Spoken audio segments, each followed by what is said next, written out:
దేశవ్యాప్తంగా నిరసన కార్యక్రమం చేపడుతున్నాం. పెరిగిన ధరలకు అనుకూలంగా కార్మికుల వేతనాలు పెంచాలని, ఒక్కొక్క కార్మికులకి 35,000 రూపాయలు ఇవ్వాలని చెప్పని ఏఐటీసీ కార్మిక కమిటీ తీర్మానించడం జరిగింది. ఒక పక్కన నిత్యావసర ధరలు ఆకాశానికి అంటుతున్నా కార్మికుడి కష్ట విలువ ఏమాత్రం పెరగడం లేదు. ఒక్కొక్క కార్మికుడికి 3,000 నుంచి 10,000 రూపాయల పైన ఏ కార్మికుడి జీతాలు లేవు. ఇవాళ ఏ వస్తువు కొనాల్సి వచ్చినా ఆకాశానికి కడుతున్నాయి. కార్మికులందరూ కూడా చాలా అప్పులు పాలే దుర్బల పరిస్థితికి ఇవాళ ఈ రాష్ట్రంలో ఎవరు దేశవ్యాప్తంగా కూడా అదే పద్ధతిలో ఉంది.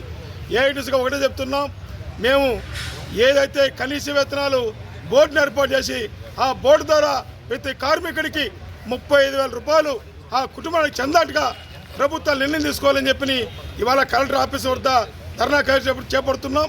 దాంట్లోనే ఇవాళ ఏ కార్మికుడికి ఉద్యోగ భద్రత లేకుండా పోతుంది. ప్రభుత్వాలు మారితే ఒక్కొక్క రకంగా ఒక్కొక్క జీవాలు తెచ్చి కార్మికుడు పట్టుకుంటే పద్ధతిలో ప్రభుత్వాలు వ్యవహరిస్తున్నాయి. దానికి వ్యతిరేకంగానే ఈరోజు ధర్నా కార్యక్రమం చేపట్టాం.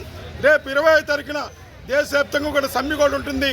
అనేక సమస్యలపైన, కార్మిక చట్టాలపైన, కనీస వేతనాలపైన, వీటిపైన కూడా 20వ తారీఖు దేశవ్యాప్తంగా సమ్మె ఉంది.